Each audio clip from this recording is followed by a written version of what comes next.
En la historia de la humanidad han surgido un conjunto de prácticas y de representaciones que intentan explicar, definir e intervenir en las condiciones de vida y de convivencia de las personas.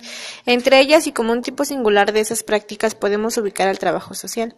Para entender la significación de la profesión en el seno de ese conjunto de prácticas, es necesario reconstruir el proceso histórico de conformación de los elementos que acaban por constituir el campo del ejercicio profesional, comenzando por 2100 a.C., Código de Hammurabi. Encontramos en esta el código una ley fundamental y su obligación escrita sobre la ayuda al necesitado y ética de las relaciones sociales. En 1200 a.C., el Antiguo Testamento y el Torá Israel. El Antiguo Testamento expresa de manera clara la justicia que debía ser considerada en Israel. Los hebreos poseían el Torá, código civil, político y religioso, que junto al Antiguo Testamento eran entendidos en Israel como formas de ayuda al necesitado. 610 al 612 a.C., en Islam, como religión, ha prescrito deberes de ayuda al prójimo, como dar limosna a los pobres, y así se actúa de la manera de la antigua. En 563 a.C., el budismo y la ley del karma consistió en no hacer daño a nadie, tener buena voluntad y desinterés. Su principio fundamental fue la ley del karma, según la cual es una causa buena, produce un buen efecto y una mala lo contrario. En 551 y 478 a.C., Confucio, China, sostuvo que el hombre bueno al afirmar su personalidad trata de contribuir a los demás. Sus enseñanzas difundieron en China el ideal de la beneficencia.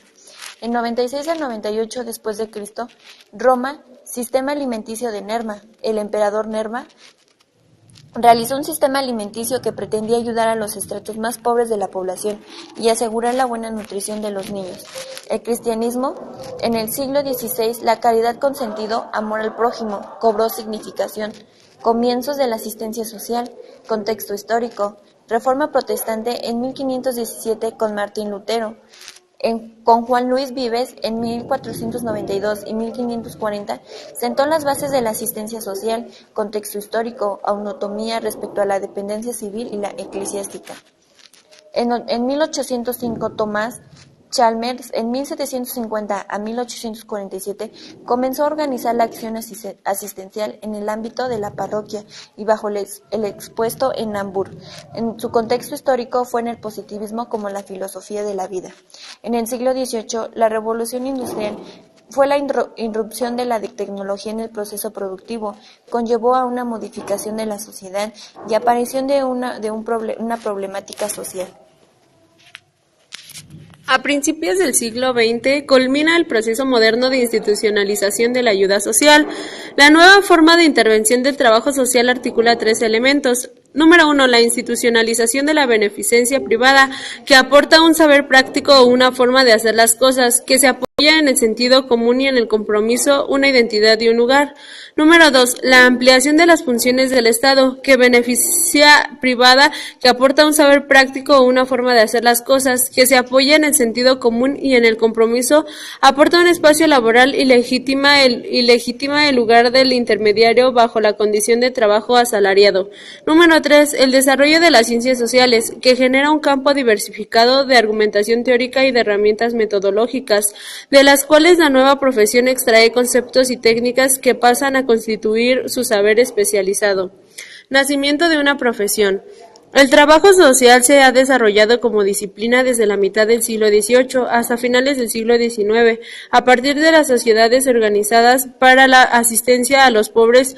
Esto se llevó a cabo durante la Revolución Industrial, pues a partir de esto se genera a partir del sistema productivo, pues en este contexto aparecen nuevas propuestas para paliar la hambruna.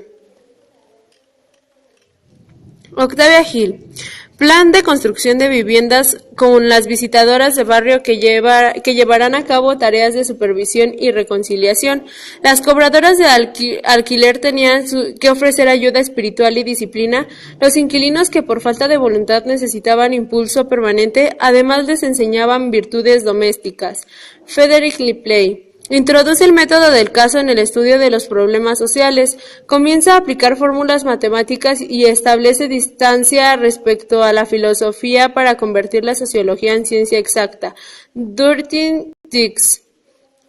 State Board of Charlotte, que tiene como premisa mejorar y humanizar a las personas mediante pautas de intervención que aprecian respuestas que corresponderán a cada uno de los sujetos y las familias atendidas. COS es una de las primeras instituciones que plantea que el trabajo social que se realiza con personas y familias no es suficiente la ayuda económica. Están convencidos que la única forma de proporcionar a las personas es a través del conocimiento sistemático, que le permite establecer una relación de ayuda a cada situación. Número 1. Cada caso será objeto de una encuesta. Número 2. Este escrito será sometido a una comisión que decidirá las medidas a tomar. Número 3. No se concederán socorros temporales. Número 4. El asistido será el agente de su propio restablecimiento y se involucrarán a ellos parientes, vecinos y amigos. Número 5. Se solicitará a favor del asistido la cooperación de las instituciones. Número 6. Los agentes de las asociaciones recibirán instrucciones escritas, se formarán mediante lecturas y con un periodo de prácticas. Número 7. Las instituciones de la caridad comunicarán una lista de protegidos. Esto es garantía contra los explotadores de la filantropía. Número 8. Se constituirá un repertorio de obras que permitirá eliminar las instituciones parásitas, orientando las intervenciones con conocimiento de causa. Mary Richmond, 1904, escribe su libro social Diagnosis. Ella dice que a cada efecto le corresponde una causa. Construye un método diagnóstico, patología y tratamiento. Dice que la ayuda viene de las redes sociales como familia, amigos y vecinos. 1914. Empiezan a nacer las primeras instituciones académicas para la formación de profesionales en el trabajo social. 1920. Gordon Hamilton. A finales de los años 20, el psicoanálisis se convirtió en el trabajo social en un paradigma.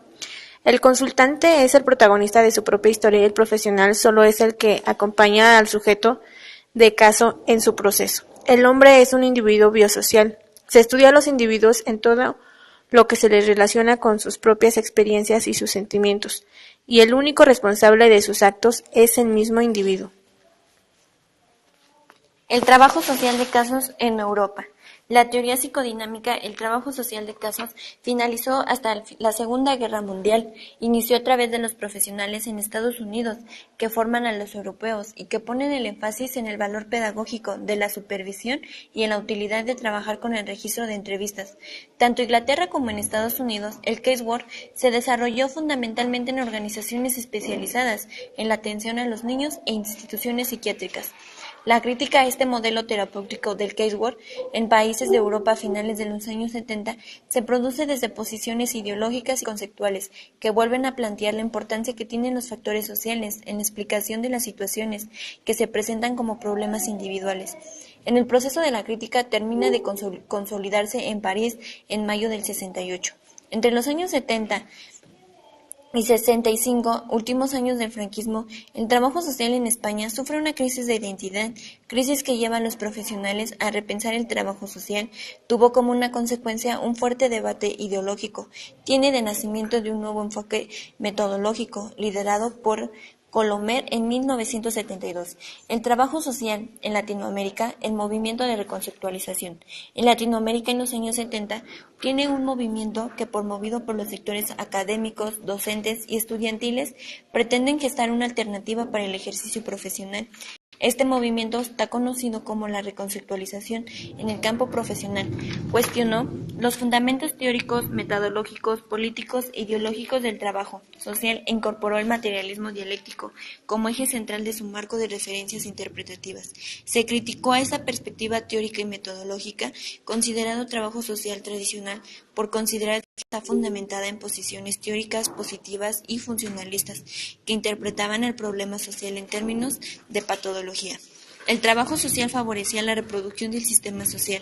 Lo único que introduce el movimiento interpreta a la sociedad ya no como un conjunto de individuos y grupos que pueden ser caracterizados como ricos, pobres, huérfanos, inadaptados, etc., sino la relación como social que explica en términos de clases sociales, que interactúan en el marco de la propiedad privada y de la división social en el trabajo.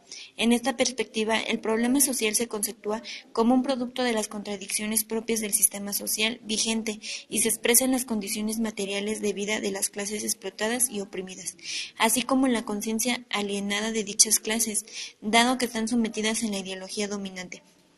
Por el contrario, la reconceptualización propone una forma diferente de entender a las personas y al objeto de intervención. A. El hombre oprimido es un objeto y sujeto de proceso de intervención en cuanto debe convertirse, a través de su proceso de conciencia.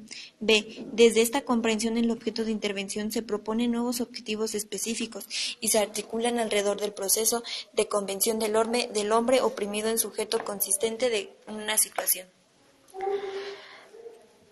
Como fruto de un repensar autocrítico en relación a la metodología y a las teorizaciones de trabajo social de casos, se reformulan ideas de manera que las familias y los sujetos puedan ser atendidos y entendidos desde el texto de sus propias historias relatadas en el contexto en el que viven. En los albores del siglo XXI, el trabajo social de casos se contrasta y dialoga con las nuevas reflexiones que las ciencias sociales y la filosofía elaboran en torno al conocimiento.